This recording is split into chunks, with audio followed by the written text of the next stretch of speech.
If you're a photographer, you love creating content, but at the same time, you're also obsessed with everything that has to do with it, such as cameras, lenses, tripods, post-processing, and all the rest. You just can't get enough, and that's why I've created this series. In this weekly show, I will talk to you about what happened in the photography industry in the past 7 days, so that you won't miss anything. You simply have to tune in every Monday for your weekly dose of photography news. With that being said, let's begin!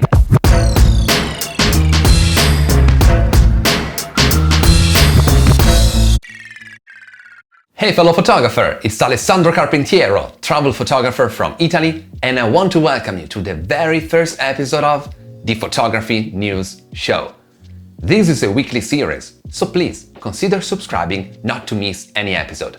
And also, to celebrate the launch of the show, I'm giving away a $500 carbon fiber tripod. Just watch the whole video to find out how to enter into the giveaway. So, let's see what's new in the photography industry. Camera news. Back in April, Sony announced two new cameras, the Sony A7R IIIA and A7R IVA. They basically are an improved version, respectively, of the A7R III and A7R IV. So, what's new?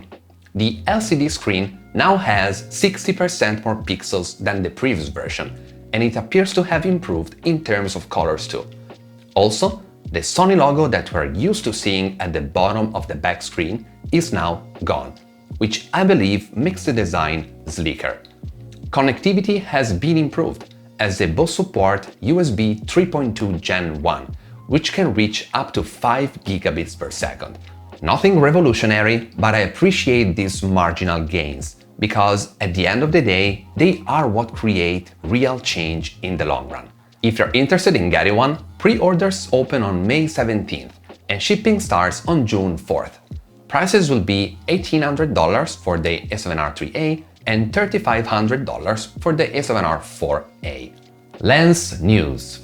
This week we have two new lenses. The first is the TT Artisan 90mm f1.25. It's a fully manual lens, very bright, and it comes at $770. It has a Leica M mount, but you can easily use it on other mirrorless cameras with the right adapter. A lens like this is a great choice for controlled portrait sessions, where you're looking for a dreamy look or for lifestyle shoots. Manual focus makes things a bit slower, but you will get a beautiful bokeh and an interesting look. It also features a very smart lens cap that can be converted into a lens hood, which is something that other brands should take inspiration from. The other new arrival is from Vazen, who has announced its latest anamorphic lens, the 50mm t2.1 with a multiplication factor of 1.8.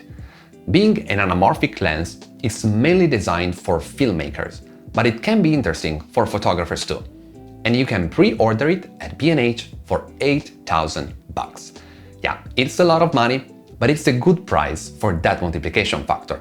While if you just want to try out an anamorphic lens without having to spend so much money, I'll put a link in the description for the Sirui anamorphic lenses, which can be found at about $700. Gimbal news. Zion Tech is a company known for its gimbals for cameras, which I do use, and for smartphones.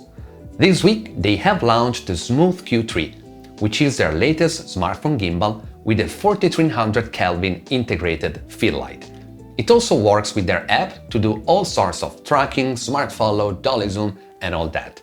It comes at $89 and it can be a great choice if you want to start out with some mobile videography. Weird news. The imaging world can be at times weird. This week, a 28-year-old woman snuck onto a high school campus in Florida and started passing out paper flyers with her Instagram handle, asking the students to follow her. And well, she has been charged on 3 counts with a total bond of $60,500. Guess how many followers she could have bought with that money? Rumors. This week was an interesting one, as it seems like there's been a leak for the technical specs of the Sony A7R Mark V. Please remember that these are just rumors, so take everything with a grain of salt. The Sony A7R Mark IV was announced almost 2 years ago, so it makes sense that the new version is under development.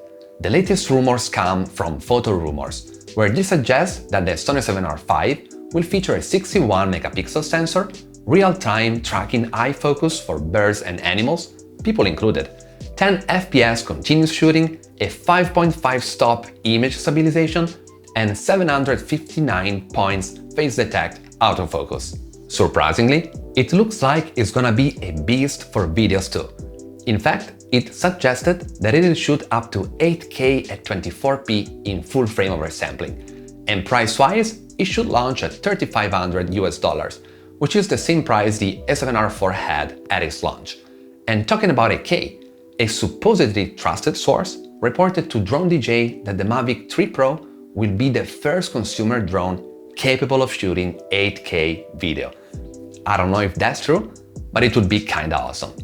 The drone should be launched by the end of summer, so we just have to wait a few months to find out. So that's it for today. I really hope you've enjoyed the first episode of the Photography News Show. What's the news that you like the most? Just let me know in the comments below. And before I forget, let's talk about how you can win the $500 carbon fiber tripod. You just have to click the link in the description to go register, and you will be entered in the sweepstake to win an RC5558 carbon fiber tripod by Robas, which is made from some serious photography. Just to give you an idea, the maximum payload capacity is 55 pounds. Not bad, right? I've created this sweepstake to celebrate the launch of the Photography News Show, to thank you for your support, and to give you a chance of getting some awesome photography gear free. To be eligible, you need to be located in the US, and the deadline is May 30th at 11 p.m. EST, which is when the winner will be randomly selected, and I will announce it on the show on May 31st. So make sure to go register right now, and good luck! If you've liked this video, please give it a big thumb up. And if you found it useful, I would appreciate it if you could share it with your photography friends. And if you need any help with your photography, I'm always here for you. Just send me a DM on Instagram at Alessandro_Carpentiero, or send me an email at support@alessandrocarpentiero.com, and I will be happy to help. So that's really it for today. Thanks a lot for watching, and I'll see you in the next one.